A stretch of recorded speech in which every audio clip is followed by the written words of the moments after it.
So right now we're going to go through and we're going to kind of make up a little mock draft ourselves, because obviously everybody, we got the draft coming up on Thursday the 21st. Starts approximately about 6 p.m. I think. Yeah. So the three of us are going to sit down here and we're going to go through a little bit of a draft. But we're going to start off with what you guys think personally the top prospects are in this draft. Let's maybe 5 or 6. Let's see who you guys think should go first in this first round. Tyson, what do you got? Well, my top prospect right now is DeAndre Ayton. For sure. Out of Arizona. Big man, physical, extreme talent. I think he's got one of the biggest upsides in this draft. He was hurt a little bit of last year, didn't play all the games. But I think he's just a phenomenal talent. Definitely a guy you want on your team. Absolutely. Gab, what do you got? I agree with Ayton as a tremendously talented player. I've heard a lot of people comparing him to a smaller Shaq with a jump shot. Mm-hmm. I mean, nothing outside probably 15 feet because we haven't gotten to the three-point shot yet, but I'm sure that's something that he can develop. Mm-hmm. But for me, I still have to go with Luka Doncic out of the EuroLeague, Real Madrid. This guy was not only the MVP of the EuroLeague, but was also MVP of the EuroLeague Finals. Yep. And doing that at not even 20 years old, I think is something that and we know the EuroLeague is not the NBA, but it's the next best thing when it comes Absolutely. to basketball. So, and that gap is also closing year by year because of all the talent. Not everyone can play in the NBA. Not Mm-hmm. everyone can get into the G League or even wants to be in the G League with the salaries that are going on right now. But that's a story for a different day. The fact that he was able to capture both MVP awards in one season at such a young age really speaks to his talent. I know some people have had concerns. Him being 6'7", 6'8", and ball handling ability, and even just his weight, the fact that he's 6'7", 230, 235, that raises some eyebrows. But to me, just the sheer shooting aspect, the way that he's been able to facilitate the basketball, and really bring some of that European vibe to the NBA, I really think that he would be a good fit anywhere, and that overall he's the best player in this draft. Because the NBA is starting to become a more guard-driven league. Mm-hmm. Right, We're starting to move absolutely. away from the Yeah. big man position, or at least the traditional big man position. We've seen guys like Karl Anthony Towns, Joel Embiid, Nikola Jokic kind of transform the NBA in the big man position. But we see guys like Steph Curry and guys like that are able to shoot the ball from tremendous ranges and really utilize the three-point shot. So I think a lot of other teams are moving away from the traditional big man and picking up on guard play. Mm-hmm. So that's why I got Doncic up there. Yeah, so even with guard play, though, you got Ben Simmons coming in at 6'10". What is he, almost 225? I mean, that's a big body for Absolutely. a guard in a one spot. So maybe, I don't know how you guys feel about it, but I don't mind, honestly, seeing a big body like that who's been able to move and slash and drive. Now, he can't shoot from the outside very well, but this was his rookie season, so hopefully he'll be able to overcome that and we'll be able to see a Well, little and more. LeBron's 6'8", too. He brings the ball up at Right. over half the time they come down the court, too. So there's nothing wrong with having big guys bring up the ball. I kind of like seeing that a little more, to be honest with you, though. Right. I think with some coaches and even some analysts, when you have guys that are 6'8" versus a guy that's like 6 feet tall, I think it just comes down to how quickly can you get the ball from your hand to the floor. Right. And yeah. that comes with yeah. the burst. Absolutely. We see guys like Kyrie Irving and even Isaiah Thomas before his injury, Mm-hmm. and how they were able to get that first step and get to the basket. And I think when you're that tall, it physically hinders you from being able to do that, although we know LeBron is a freight train, 6'8", 250. Right, yeah. You're not going to stop that. No, not at all. That's kind of an anomaly because, we all know that he probably could have been playing football somewhere, but instead of playing tight end, he wanted to be a he's small still got forward in the offers. NBA. Exactly. So I really I see where you're coming from, but at the same time, I feel like it comes more naturally to guards, which is why I think they tend to lean towards a more guard-driven offense. Kind of like Chris Paul and James Harden and the way they were able to share things. Clint Capella was still, part of their offense, a big part of their offense, especially on the boards. But, him being the third option and always being able to, catch the lob, get the offensive rebound, kick it back out. And if you surround him with shooters, he's quote-unquote their LeBron. Because LeBron, that's what he does. He either drives or he kicks it out to a shooter. So, Right. essentially, you either have James Harden, Chris Paul, either drive, pull up, or you got Clint Capella as your third option, either hit Ariza, Tucker, whoever's open on the wing. So, I see where you're coming from, but at the same time, I just feel like Doncic would fit in any NBA offense today rather than Ayton. And yes, you could build around him, but at the same time, there's more development that needs to be there than I think compared to Doncic. And with the Suns having the first pick, they got to kind of build around Devin Booker a little bit as well. Absolutely. So they need a kind of a younger big man to help that rebuild. And I personally feel like Ayton would be a better fit for that. And he would be. Because, he's 7 foot. He's got a 7-foot wingspan, obviously, and he's 261 pounds. So obviously he could probably cut a little bit of weight, be a little more faster, a little more agile. But, he's 7 foot 261. That's a pretty big dude. That's pretty solid. He's got a solid frame. Absolutely, he's an animal. Yeah, absolutely. Yeah, that's just the thing is that maybe that's what they need. They need somebody down there with some low block presence. Somebody that can just be an absolute force to keep up with guys, that have been in the league for a while, like Boogie Cousins. Right. Somebody that can push Boogie Cousins around a little bit. Absolutely. Well, there's talk of the Suns throwing a max offer at Clint Capella. Now, obviously, that's rumors at this point. I don't know how serious they are about it.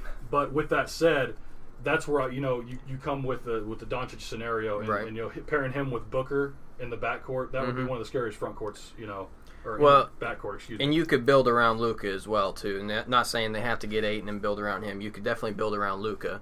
But I think the difference between the two is Luka. He's already got such a high floor. There's not much left to get to the ceiling. He can still develop, but I think Ayton, he's got a low floor right now. He's got a lot to go. He's got plenty of room where he can develop. Superstar potential. Exactly. Right.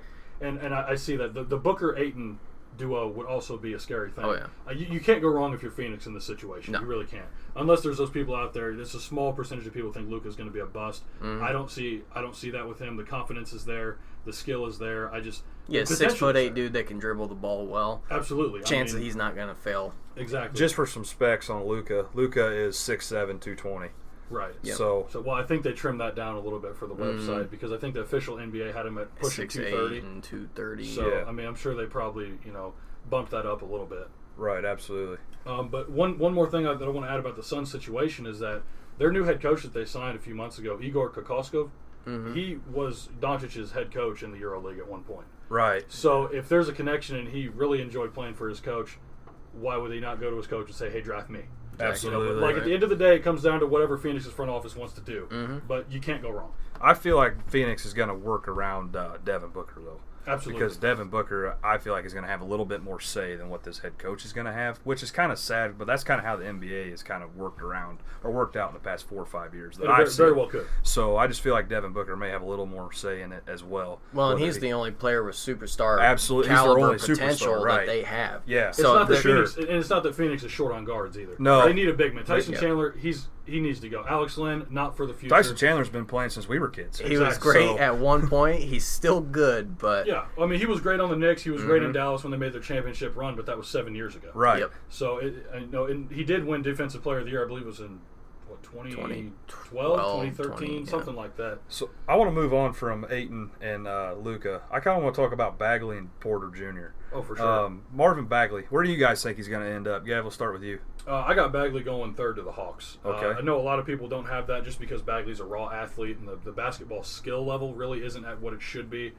for a guy of his size and caliber playing at Duke. But I think playing under Coach K really taught him a lot more than what we saw.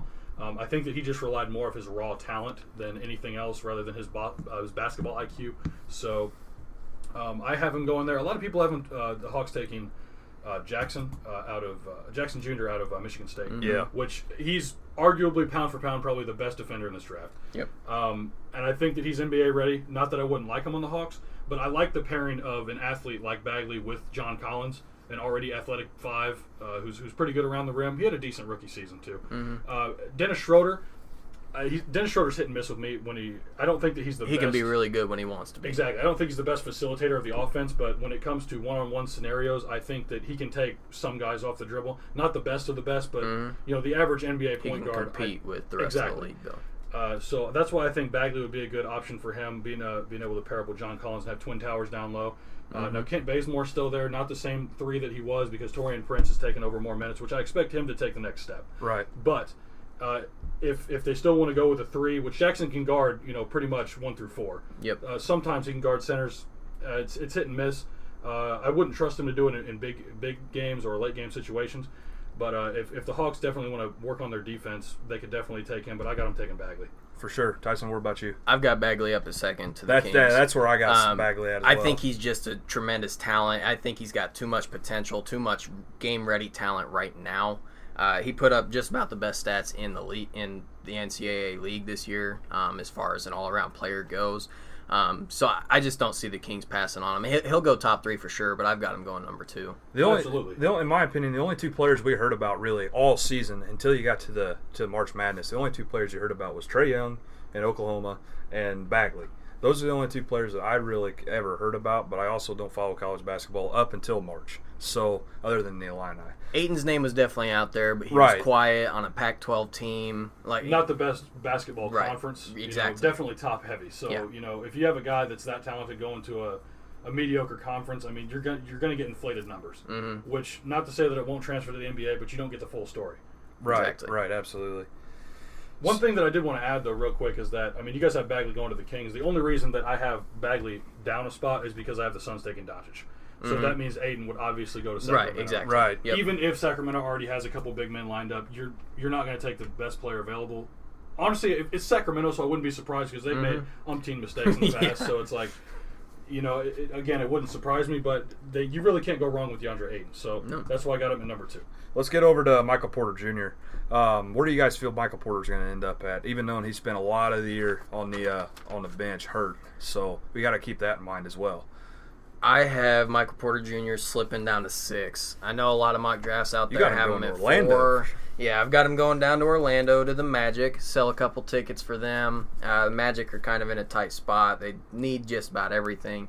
Now, like you said, Michael Porter, he is an injury question. He was out all year until March Madness. He played 2 games before that in the championship, in the tournament, I think. But he's a great athlete. He's an outstanding player from what we saw in high school. But we just don't have a whole lot to go off in college. So a lot of people have him going a little bit higher, but I have him going down at 6 to the Magic. Yeah, over the past few weeks, his draft stock has been rising just because of the hype that people are trying to put on his name, and rightly so, just from what we've seen. But like you said, it's a big question mark, Cale, in that we haven't seen enough. The sample size isn't as big as I would like it to be for me to take that risk on him with maybe a top 10 pick. We're definitely top 5, which is definitely possible because there's talk of the Memphis Grizzlies drafting Michael Porter Jr. because they're looking to trade Chandler Parsons in his terrible contract. But if the Hawks do end up drafting Jackson Jr. out of Michigan State, I have the Grizzlies taking Bagley. So if he drops to number 4, which means Michael Porter Jr. would be available, and I have him dropping to the Chicago Bulls at number 7. Only because I have the Magic taking Trae Young at 6. I feel like the Magic would be in a situation, like you said, to sell tickets, that they want to get the it factor, the unknown factor, to bring fans in and come see what's going on, because their team, outside of Aaron Gordon, they really don't have any talent on that roster. Right. And that's no disrespect to anyone else, because I like players on that team. Terrence Ross is a solid role player.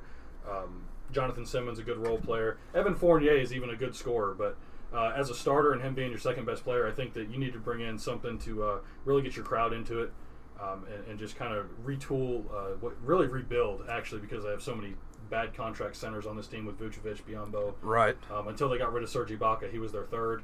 But no, yeah, I got Trae Young going to the Magic. I just personally feel like Michael Porter Jr., only being a freshman, by the way, Michael Porter Jr. is listed on this website. It's coming from the NBA.com, their official draft page. They have him listed at 6'10", 210.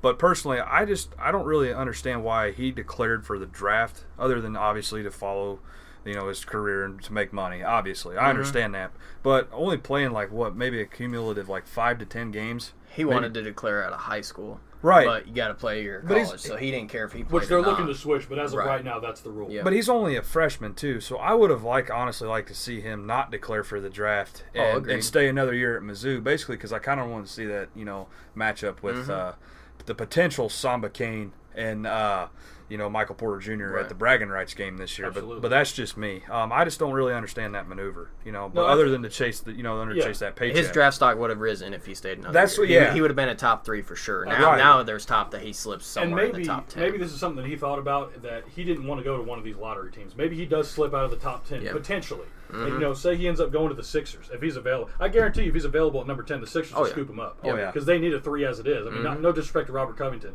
but all defense. But if he can get drafted by the Sixers, I think that's an instant fit. And I don't see why he would slip that far. But I definitely agree that if he would have stayed in school, he would be a top 3 pick next year, undoubtedly. Oh yeah, agreed. Yeah, that's a no doubt. So let's kind of move on here a little bit. Let's talk about Cleveland. Let's talk about Cleveland and that 8th round pick. Do you think they're going to keep it, or do you guys think they're going to give it up? personally, I feel like it's all going to depend on what LeBron does. Absolutely. Yep. So, what's your guys' takes on that? Tyson, I'll let you go ahead. I think Cleveland's going to keep their pick. They're not going to trade it away. I think they've got to be counting on LeBron leaving at this point. A dude's got to be tired of losing there by now. LeBron's going to – I don't know for sure. There's plenty of rumors out there, but I think he's leaving.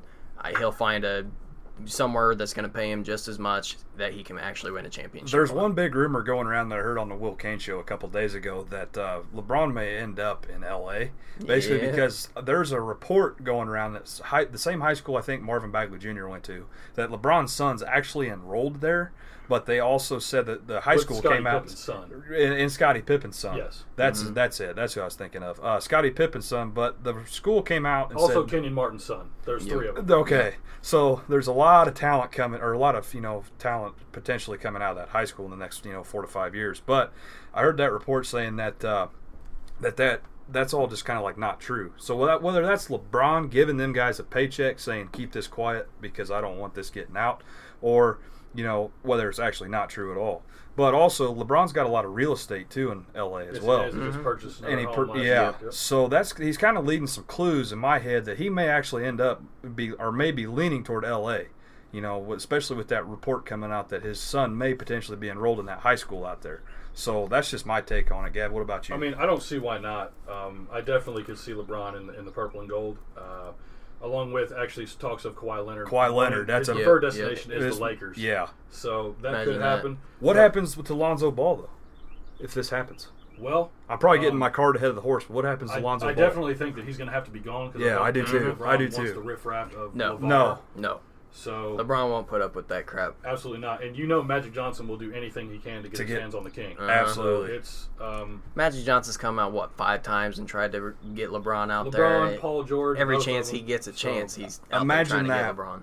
Paul Him and Rob George. Pelinka have both been fined for recruiting. Right, So, yeah, for sure. But Paul George, Kawhi, LeBron, you already have a team that rivals Golden State right there. Yeah, So yeah. now you would have to gut the roster for that, and I think the only player that would be left is maybe Kuzma. They got to keep Kyle Kuzma keep because Kuzma. he's a decent 3-point shooter. Yeah, but I think you may have to end up trading him. However, they're going to do it if they're going to trade for Paul George, or they're going to if they acquire LeBron through trade, or if they can sign him outright after getting Kawhi Leonard. It really comes down to when they get Kawhi Leonard on the team, if they're going to. Do you think that the Kawhi Leonard decision could factor into the LeBron James decision?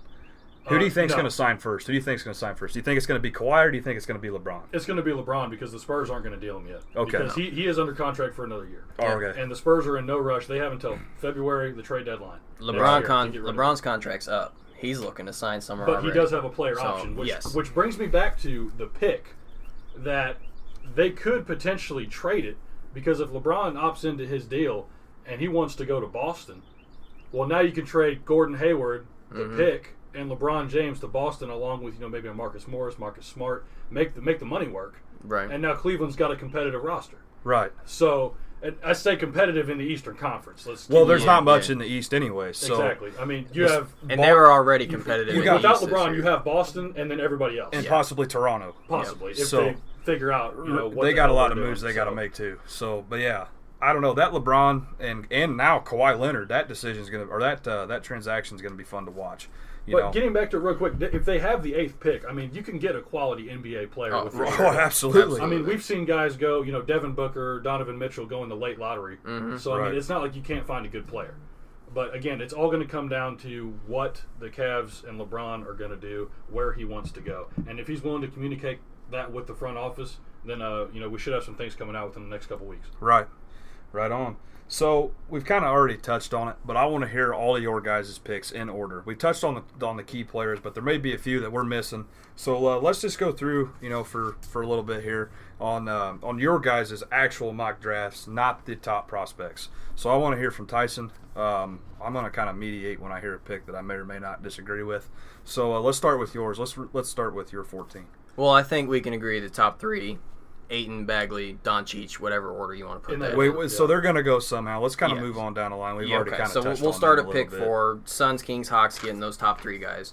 I Real quick, we didn't touch on that, but a backcourt of Dennis Schroeder and Luka Doncic could be really nice for the Hawks with John Collins at center and Taurean Prince and those guys. Just putting that out there. That's kind of why I had Doncic going at 3 to the Hawks, because they need help just about everywhere. You can get away with Dennis Schroeder. You can get away with their big man. But it's not like you couldn't trade his contract. Dennis Schroeder's on a decent contract. But Doncic, he can play that 1 through 3 position pretty easily. So I think he just helps the Hawks all the way around. So that's why I had him at 3. But going on from there, the Grizzlies at 4. I had the Grizzlies taking Jaren Jackson Jr. I think huge dude, 6'11". He gets a piece of just about everything. He's all over the court. Now, the Grizzlies do need to fill some holes. They need a big man, and I think Jaren Jackson can be that big man. He stretches the floor. He shoots well from outside. He's a phenomenal athlete. He's just over 40% from three-point land. Now, he didn't have a huge sample size. Being 6'11", 236. 6'11", 236. That's a big dude raining bombs from three-point land. Now, and over 40%, that's good for anybody. Anybody. At the collegiate level. Exactly. I think he's a great pick at number 4 for the Grizzlies. He helps fill a lot of those holes that they've got. And the Grizzlies need all the help they can get. Absolutely. The roster's been pretty much gutted, and we expect Tyreek Evans, after the incredible season that he had, to go to a contender. Right, so, You want to keep going? Did you want to keep going or you want me to? Just keep going. Okay. All right. Well, and then at 5, the Mavs, I've got them taking Bamba. Another big man, Mohamed Bamba. We didn't talk Texas. about Mohamed Bamba yet. We haven't, but he is definitely a top 5 talent. Yeah, absolutely. I just feel like he's not going to go top 5. Personally, if the Mavs don't take him at 5, the Magic or the Bulls. Well, see, that comes down to best available player. But then the Magic, you don't need another big man, so you're going to need to do something in that situation. But if Bamba falls to the Bulls, you get Robin Lopez out of there. And you bring in him. You got to get rid of that, Robin Lopez. or Wendell Carter or something else. But I'll get to my pick. You go right. But once again, Benama, another phenomenal talent, 7-footer. He pure upside. He's a little bit raw right now, but as far as his stats goes, he averaged 13 and 10, 13 points, 10 Not rebounds. To mention the defense. Yeah. 3.7 blocks a game. That's per 26 minutes or something. So he's just outstanding on the defensive end, which definitely helps the Mavs. You got it. Best way to win games, outscore your opponent. Best way to outscore your opponent, make sure they can't score. In basketball, I would rather watch a superb defender than a supreme scorer. Oh, yeah. There's nothing more exciting than welcome to some dude's block party. Absolutely, man. And Mohamed Bamba, he's just absolutely got that potential. I'm pretty sure he has a 7'9" wingspan. 7'9" wingspan. I mean, that is unfathomable. That's 2 feet taller. That's the Dikembe Mutombo status. We haven't had one of those in over a decade. Actually, Bamba's wingspan's over 7'10". Yep, there we go. So he's 7 foot long, 7 foot and 3/4 in shoes. So pretty much 7'1" with almost an 8-foot wingspan. Yeah. I think I saw something too that said his standing, he can reach 9'10" or something. So he can almost dunk the ball. Yeah, he can almost dunk standing. He's 226 pounds as well, so he's not small. No, not small. I still think he needs to fill out. About he's very similar to Clint Capella. Absolutely. Which tall, when lanky. Clint came into the league, he was raw. Yeah. So if Bamba can sit behind Dirk or even play with Dirk in his last year and get I think Dirk will definitely help him develop. Absolutely. In the next 2 to 3 years, we could be looking at another Dikembe Mutombo. Yeah, yep, for sure. My number 6 pick to the Magic, we already touched on it a little bit. I had Michael Porter Jr. going there. I think he helps them sell tickets, big name guy. A little bit of injury potential, but the Magic, once again, another team that needs just about all the help they can get. So I don't think they're worried too much about the injuries. They're willing to sit there and develop him so they'll have someone in the future that they can build around and take that too. Real quick, I just want to break in with something real quick. I just got this update from ESPN.com. Barry Trotz is the head coach for the Washington Capitals. They just won the Stanley Cup this year. His contract was up at the end of this season on May 3rd. I just got an update from ESPN saying that he actually went ahead and resigned. That's big news. So he retired. He retired. Yep. That's big news for the Capitals. Way to go out on top. He went out on top. I just want to say congratulations to Barry Trotz. Well deserved. But that's going to be a tough thing to overcome for the Washington Capitals. I'm sorry. I just wanted to break in with that. No, breaking news during the show. Yes, sir. Go ahead and let us know. Go ahead with continue with your picks, Tyson. All right. Well, I think we just about covered Michael Porter Jr. at number 6. So the Bulls, number 7. I've been a Bulls fan for as long as I can remember. I've been a little disappointed in the last couple of years. Everybody's been disappointed with Gary Paxton. Not scoring enough points. To fix that, I have the Bulls taking Trae Young. I really hope he slips this low down to number 7 out of Oklahoma. Dude averages over 27 points a game, over 8 assists a game. He's a great facilitator. That's exactly what the Bulls need. They're okay on the defensive end. They need someone to control everything. They need someone to just put the ball in the hoop, score some baskets. Well, see, that's the one thing that I didn't like about him is that he was hot during the beginning of the season, and then right before the tournament went absolutely cold. Even in the tournament, ice cold. Right. And I hate the comparisons to Steph Curry because he's not, for anyone that thinks he's going to be Steph Curry, he's never going to get to that point. Absolutely and not. I really hate people to say like, oh, draft this guy and have him shoot 25 times a game, you'll win every time. If you live and die by the three, and we've seen that not only with Golden State, there's other teams like Houston that have tried to adopt that style of play. And just for me, I don't know if I want to take the risk on it if I'm Chicago. I would rather take a more I don't even know what the word would be, a more complete player. Yeah, that's fair. And not only that, I mean, he is undersized. Not that, when you're a shooter, we've seen guys like Isaiah Thomas, even Steph Curry. Steph Curry's not that, Steph Curry's not that big either. So, just for me, I don't like that aspect of it just because I feel like the conference he played in as well, Oklahoma. Yep. I believe they're in the Big 12. Not Big 12. The Big 12. Pac-12, right? No, Big 12. It's the Big 12. Yep. There's two of them. I get them mixed up. Yeah, me too. I do too. That conference, and I mean, I've also heard Skip Bayless talk about him because he's a big Sooner fan. So, and take that with a grain of salt for what it is. It's coming from Skip Bayless. I mean, I know that he covers Oklahoma sports right, like tremendously. So just from that and him getting the vibe of like he could be hit and miss, I don't know if I want to take that swing. So in my head right now, what you just said about the Big 12, you're kind of missing one of the best basketball schools in that conference. Kansas. Mm-hmm. Right. Kansas, and he put up some decent numbers against Kansas. And Kansas beat Kansas twice. Yeah, they did. And he put up good numbers. Yep. So that being said, if he can put up numbers, now Kansas wasn't the typical Kansas team, but they're still Kansas. It's still Bill Self. They were still a 1 seed. And they're still a 1 seed in the tournament. So if he can, in my head, if he can put up numbers that well against a decent, solid team, then that kind of earns more respect and more higher draft stock in my head. I would agree with you if we didn't have other conferences like the Big Ten where they're so top heavy and you have 5-6 teams. That's also why we have 10 or 12 players in the Big Ten are declaring for the draft as well. Right. So, yeah. And I'm not saying that because I'm an Illinois fan either. I'm an Indiana fan. That's just the Big Ten has always been, at least for the past few years, it's been a stacked conference. They're solid in every sport. I was about to say, not just basketball, football as well. Everything. Whenever we talk about they're a powerhouse. You got Ohio State, you got Purdue, you got Michigan, you got all these teams, Wisconsin especially. Yes. I mean, when I look at a conference like that, and then I look at the Big 12 and compare the two.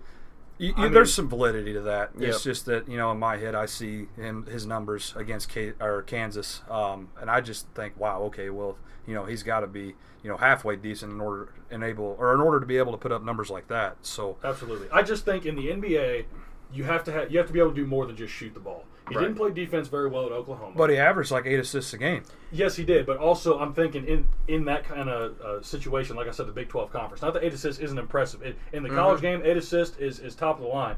Now, when you get to the NBA, are you going to be able to get 5, 6, 7 assists a game? Hopefully. Well, I think with a name like his, people know he wants to shoot the ball. Right. So I think he's going to draw a lot of defense, and it's going to open a guy up during the game. So I think he'll still maintain that assist number.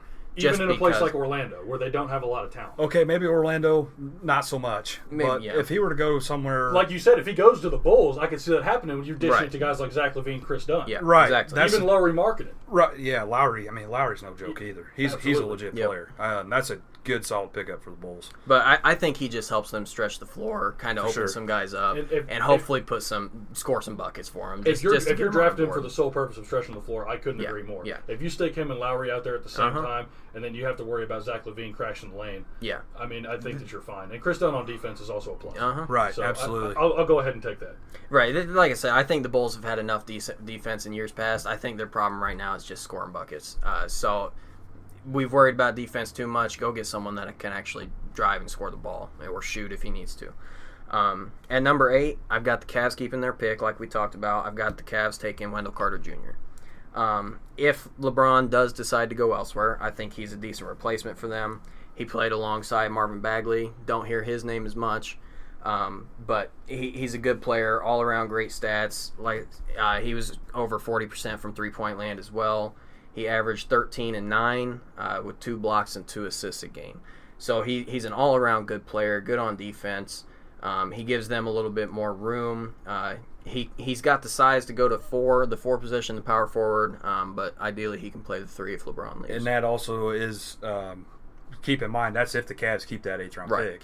Yeah, or if LeBron stays, he gives them another great scoring option. Yeah, I mean, if he does want to finish out his career in Cleveland, I don't see it. Cement his legacy, he can do it. But it's going to be his decision ultimately. So. Yep. Shaq came out the other day and said LeBron doesn't need more rings to complete his legacy. I don't think he does, but I mean, for the sake of argument, I mean, if he could win at least 1 or 2 more, I think that you could have a really of our generation, the 3 of us in this room, LeBron's going to be the best player we'll ever see. Oh, absolutely. And there's nobody coming up like him. But Kobe, continue on. Well, okay, Kobe, but continue on. All right, number 9, I got the Knicks taking Miles Bridges out of Michigan State, another Big Ten guy. For sure. 6'6", he's athletic. One of the highest rated college players almost all year. Dude consistently showed that he was able to make plays with the ball in his hands. He's a pass and shoot kind of guy. He can do it. He do it all. He stretches the floor again, just like we were talking about with Trae Young. He can pass. He can drive. He can shoot. I've got him there. He's another big man that they can kind of stack up there with Kristaps. He adds a little bit of defense to their roster. Helps them kind of level out their team a little bit. And then number 10, I've got the Sixers taking Colin Sexton. A lot of people had Sexton going a little bit higher. Super energetic young dude. I think he'd fit well with the Sixers. Like I said, lots of energy. They got a lot of young talent on their team. Yeah, he's probably one of my favorite players in this draft just because of the it factor that he brings to the team. Him carrying that Alabama squad to the tournament was probably one of the most underlining stories of the entire college basketball season. And it just an absolute spark plug, and I love that kid. Absolutely. So you're young, fast. He can do it all. That game winner just to get into the tournament Yep. was that speaks for itself. Not afraid of the moment. Yep. absolutely. But he just adds more youth, a little bit of size, and speed all over the board, so they can shift some of their other guys around. Absolutely. But that rounds out my top all of this 10. All of this could change. Obviously, there's going to be trades and stuff like that. Yep. Just one more thing that I want to add. My sleeper pick for this draft, he could definitely go in the top 20. Even top 15 if a team's willing to take a gamble on him. Aaron Holiday from UCLA. Yep. The stats that he was able to put up, I mean, I can't even begin to tell you what kind of athlete this guy is. And shooting well over 40% from the three-point line. I don't remember how many assists per game it was, but I know it was, I believe, 7 or 8 assists a game. Well over 20 points. 5.8 assists per game average. So six that was in the NCAA tournament. Yeah, so for the season stats, I'm pretty sure it was higher than 6 last time I checked. But just the fact that, you have a guy like Drew Holiday, this is his brother. Justin Holiday is also in the league. I believe he played for the Bulls. Yep. He had an okay season, but this guy could be better than both of them. Just from what I've seen, not just in the tournament, but all season long. UCLA in the Pac-12, I mean, personally, I think it's a better conference than the Big 12. Less top-heavy, more competition, and that UCLA is just a prestigious school. So, and the fact that they also lost LiAngelo Ball, not that he was great, but he was a good shooter. And that's another question mark for this draft. Will the Lakers end up taking him with their second round pick? I doubt it. No. I doubt it. I feel like Magic's about tired with the Ball family. Yeah. And to be honest with you, I don't know about you give him two, a chance in this draft. but I'm tired of that Ball family. That's like watching the Kardashians. No Yep. offense to anybody that does like the Kardashians. It's a sports version of yeah, Kardashians. I can't Exactly. stand it. I hate it. But so I feel like every team's going to stay away from Ball just for it's the headache. going to be interesting. Yeah. Because especially with the scandal in China and the whole thing. Yeah, that's Yep. another big issue is off-court issues in another country, especially. Yeah, out of the country stuff. That's then you get the government's involved, and you never want to have to deal with that. Absolutely. And come on, man. What, you're 19, 20 years old? Why are you stealing sunglasses? And you're Right. living an amazing I life. was about to say, your brother and your dad's making millions of dollars. Just ask them, be like, hey, can I get some Ray-Bans? Yeah. I'm sure they'll have no issue getting them for you. Anyway, but no, I think that's I would more or less agree when it comes to the back half of the draft. Anything could happen. I had Colin Sexton going to the Knicks. That's the one thing I would change. The Cavs, I either had Wendell Carter or I had Mikal Bridges from Villanova. Yep. Because he's just an NBA-ready player, just like I think Wendell Carter's an NBA-ready player. Colin Sexton, I think he'd fit good with the Knicks, him and Kristaps and Cantor. I think they could run a good 1-2-3. And then also Michael Beasley, if he can stay at that level of what he's been playing. If you pair Colin Sexton alongside Trey Burke, because he had a handful of games at the end of the season where he just went off. Right. If he can even come back with a percentage of what the level he was playing at, I think the Knicks are looking at probably making the playoffs in the East. So Right, yeah. Well, And I like that pick with Mikael Bridges up there a little bit. No one helped their draft stock more this year than he did in that tournament. With Nova winning the championship and just his numbers in the tournament, he played phenomenally. So I can definitely see him going to the top 10. I think was a big absolutely. key. Him and I can't say his name. Diva Deno. DiVincenzo. Dante DiVincenzo. I can't say his name, but I expect him to get drafted as well. But I don't see him. As a top 15, top 20 pick. Late first round or early second. Absolutely. I think he's a guy that anyone would like to have, but I think Mikael is the most NBA-ready player. I think DiVincenzo's draft stock dropped a little bit, too, with all that stuff that came out about his tweets scandal. on Twitter and whatnot. So I still think stuff that happens years ago, you should. Yeah, dude was like 14. Yeah. It's not an excuse, but... It's not an excuse, but kids will be kids. Yep. Let's just let it go. We've all done stupid things as kids. Absolutely. And I'm sure there's some things that we're glad Twitter doesn't pick up. Absolutely. Yeah, for sure. But no, with that said, I mean, more or less, we're pretty much the same here. Give or take, swapping a couple guys. The only thing to that I would change teams. is I think Michael Porter's going to drop down to the Bulls. I would like to see him go there. And then also I got Trae Young going to the Magic. Okay. So you guys are over here talking about sleeper picks. There's one pick that I want to talk about that you guys may disagree with me, but whatever. That's how this works. Mo Wagner. I feel like Mo Wagner love to see him go early. Is a potential sleeper. I mean, he's a big he'll body. Go. Do you think? I think he may go top 20. I think you're pushing it at that point. You think I'm pushing Mo Wagner? I would like to 20? see him go that early, point, but I think he could definitely go like 25, 30. So lower than top 20. I think he would benefit most to me if he was on a playoff ready team. Yeah. At least a competitive team. Right. So if he got picked up by, let's say, not that Houston needs him, but if he got drafted by Houston, something like if he fell that far, I'm sure Golden State would love him on his bench.